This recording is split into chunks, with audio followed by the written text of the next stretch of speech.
Chapter 6. Mitch, I saw Marin every day over the next few weeks. She became my lifeline. I would wake up, go to school, spend time with Mara, and then after she was asleep, I would sneak over and spend time with Marin. Sometimes we would talk about everything and sometimes nothing. Spending time with her so natural for the first time in my life, I felt like I could just be myself without any pretense or circumstance. It didn't matter what subject we were talking about, whether football, religion, or the meaning of life. Marin had such wisdom and understanding. The more time I spent with her, the deeper my feelings became.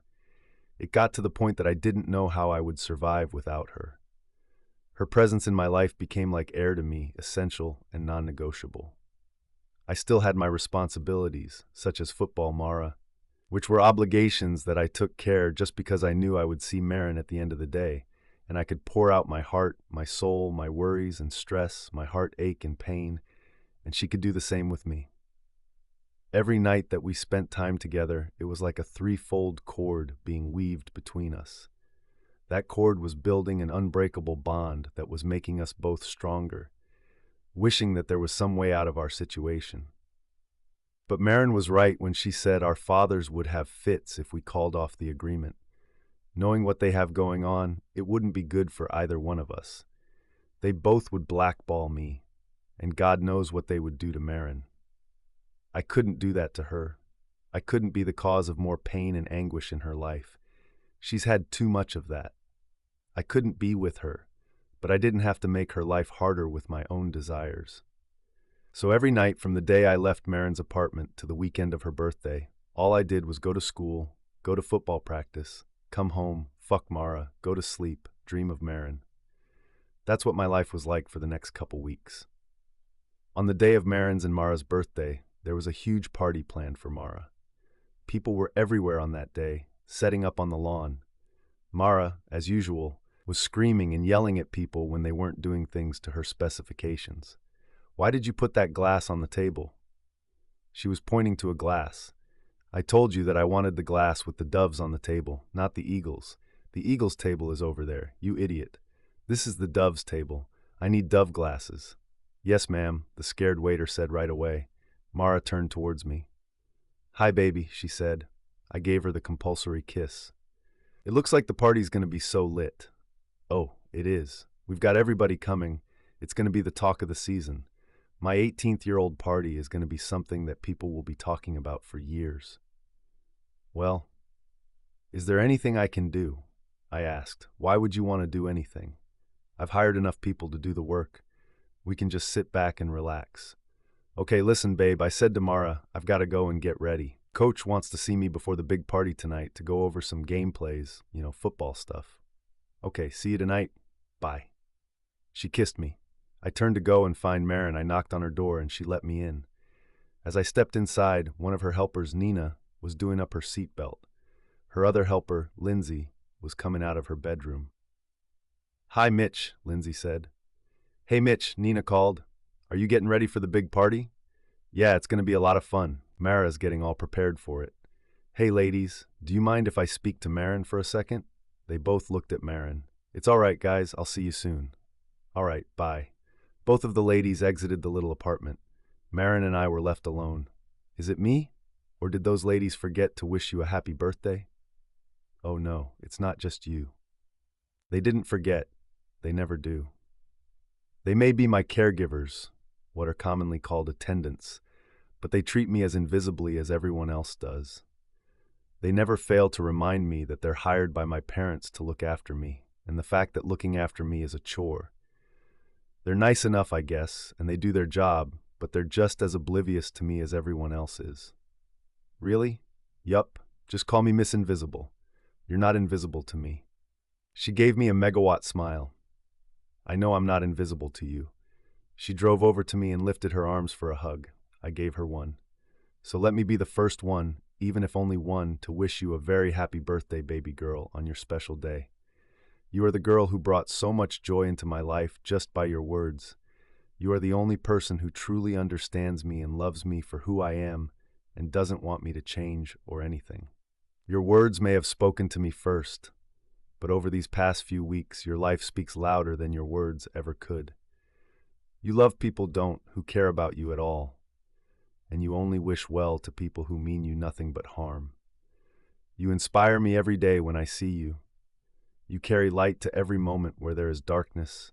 You bring joy to every moment where there is pain. I love you so much I can't even say how much, because there aren't enough words in the English language. When I was done speaking and noticed that Maren was crying, so I gave her a hug and a tissue. So what's up for today, for your birthday? Do you have something planned, or are you just going to stay here and read the whole time? Not that anything's wrong with that, but it's your 18th birthday. You should be doing something. Don't worry, I would usually stay home and read, but for my 18th birthday, I'm doing something really special. Something I haven't done before. Oh, really? What? Well, I'll text you later, and you'll find out. Please, just a little hint. Nope, it's a surprise. But it's your birthday. I don't care, it's still a surprise for you. So what are you doing here? Well, I came to tell you happy birthday and to give you this. I pulled out a small box from my pocket and gave it to her. Oh, Mitch, you didn't have to. I know I didn't have to, but I wanted to. Would you like help opening it? Yes, please. I opened it for her and turned the box to face her. Her eyes lit up when she saw the charm bracelet. I put a little computer with music notes and a little Einstein brain attached to it, a little book, because I know she likes to read. But I left lots of room for any charms that she would want to put in it. I'm giving you this so that we can add to it through the years. See all the little charms on it? As she studied the charms, she began to cry. Oh, Mitch, it's beautiful. She lifted her arms and I hugged her again. Well, I better get ready for the party tonight. Bye, Mitch. The party, as usual, was gaudy. Light pink and gold was everywhere, on every surface imaginable. The room was decorated to look like a temple in Greek mythology, with the waiters wearing togas and carrying trays of pink and gold. In the dining room and outside there were tables which had animal seams on them.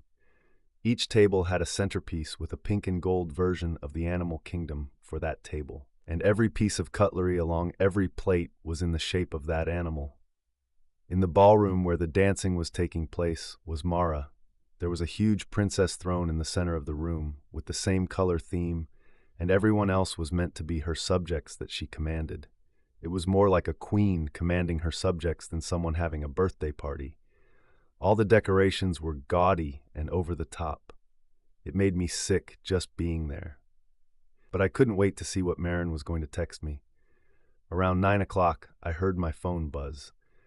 The text said, Maren's face is red, Mitch's balls are blue. Meet me at this address. I have a surprise for you. It had little heart emojis surrounded by an address filled with curiosity and elation to leave this hellhole. I made my excuses to Mara and headed out the door. I headed to the address on the text message. It turned out to be a karaoke bar. I knew Maren was a singer, but I had never heard her sing before. Although I had asked her, she said she was too shy to let me hear her. I wondered if this is what I was coming to see tonight. The karaoke bar wasn't packed, but it was about half full. It was one of those old-school places with tablecloths and napkins. I went in and found a table. About 15 minutes later, a tall man with a gray beard and thinning hair welcomed the audience. Welcome to Harry's Karaoke Bar. This is open mic night. Tonight we have a lot of new faces. First up, Maren Jennis. Everyone applauded politely, but I put some exuberance into my applause. I couldn't wait to hear her sing. She drove onto the stage looking beautiful in a purple blouse with black pants. Her blonde hair was curled and swept to the side. Her eye makeup was done just perfectly. Not too much, but enough to allow her eyes to pop. Hi, everyone, she said. You have to excuse me. I'm a little nervous. I haven't done this before. Tonight, for open mic night, I'm going to be singing My All by Mariah Carey. This goes out to someone special. If you're in the crowd, you know who you are. I gave a big smile. I was shocked when Maren began to sing. Her voice just soared over the notes. The song totally fit their situation. It was a song of longing and hopelessness, and someone who would give their all to spend that one night with the person they loved. It was absolutely beautiful. The words spoke to my heart. Maren carried it off flawlessly. After the last note rang out, there was complete silence. Maren was honestly too good for a small karaoke bar. After about 30 seconds of stunned silence, the whole crowd erupted in applause. Encore, encore. People shouted, and everyone was up on their feet. The applause was so loud and deafening that a person couldn't hear themselves speak. Marin was so loved by the crowd. The owner, Harry, asked her to do 3 more songs before she was allowed to leave the stage. She left everyone in spellbound silence. After her set was over, she came down to Mitch. "So what do you think? What do I think?" "Marin, you were badass. I had no idea you could sing like that.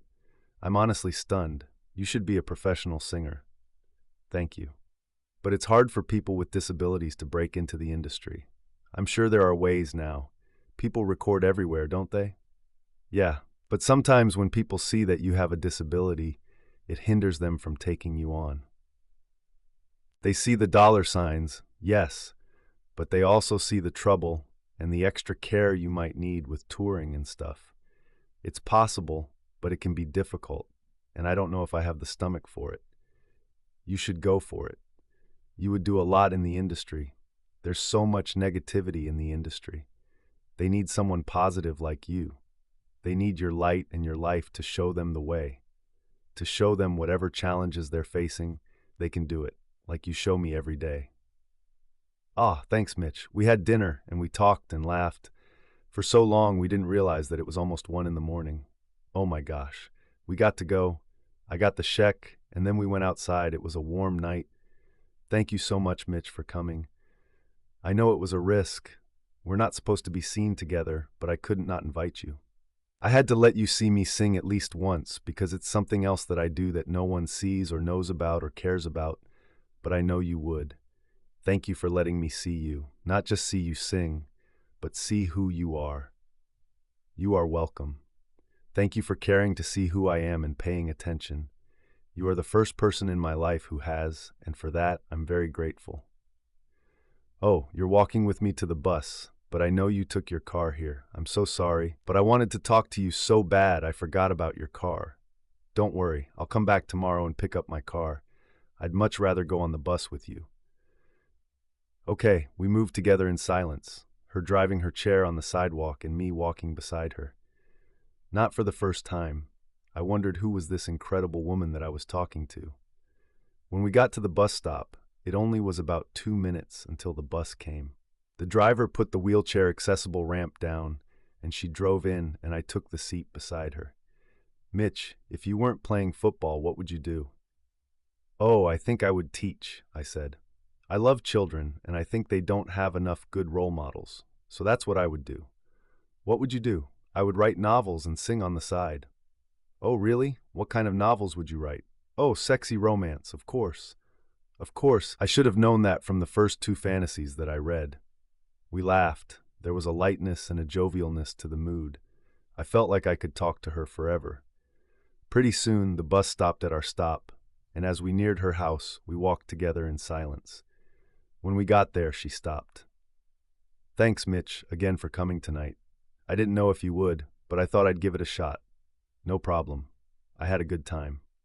"It started out awful with your sister's gaudy party, but it ended so good. I really enjoyed myself." There was an awkward pause. I leaned in to hug her. We hugged, but this time, instead of stopping at hugging as I was about to pull away, she brought her arm up to cup my neck and brought me closer until her lips were on mine. The kiss started off slow, my tongue with hers tentatively dancing, searching, seeking, and finding the perfect rhythm. The kiss built and built till there was nothing left but a torrent of emotions that were unstoppable. The kiss went on until finally it petered out naturally. We both stared at each other, stunned. We had been intentionally not kissing, just hugging and light touching, but for some reason, because of the beauty of the night, and because of our growing attraction and feelings for each other, we just gave in to what we wanted. Once we started, we couldn't stop. I took her lips again. It was like magic, like nothing I've ever felt before. It was better than I'd ever dreamed of. We couldn't stop at just one more kiss. We kissed and kissed and kissed, not caring that anyone could see us and we could get in real trouble if anyone did. All we cared about was us and having this moment together, ending this evening right. After about the 5th time of coming together and falling apart, Marin said, Mitch, we need to stop. Well, we don't need to stop if you don't want to stop. Mitch, please. Marin playfully pushed me away. You know we can't. We've had this discussion. You're not a cheater and I'm not a side piece. Kissing you like this was a mistake, but I can't regret it, she said. Neither will I. And you know that song that you sung tonight? The first one. My all? Yes, I would give anything for one night with you too. I wish there was a way, she said. Not wanting the night to end, I asked. So you're a Mariah Carey fan? Yes. She has songs for every part of love and life. There is not something I've gone through or will go through that doesn't have a Mariah Carey song attached to it. What kind of music do you like? Well, AC/DC, Metallic, and you know stuff like that. Really, next time we need to go to a hard rock concert. You would really go with me to a hard rock concert? I would go with you anywhere. I leaned in and kissed her twice more. Mitch, she said, we really need to stop. I know, but it's hard. I'm really trying to do the right thing here, but it's almost impossible. I love you so much. You're coming to mean a lot to me, Marin, I said. I know you mean a lot to me too, Mitch, but we can't screw this up. We want each other, but we can't give in. I know you're right, but it's so hard. She laughed. Nobody said that life was easy. Ain't that the truth? I will see you later. Bye. She drove into her apartment and opened the door with her garage door opener. Lindsay, one of her ladies, came to the door and waved bye to me. I waved bye back and walked away, not for the first time wondering how I was going to get through my life without Marin.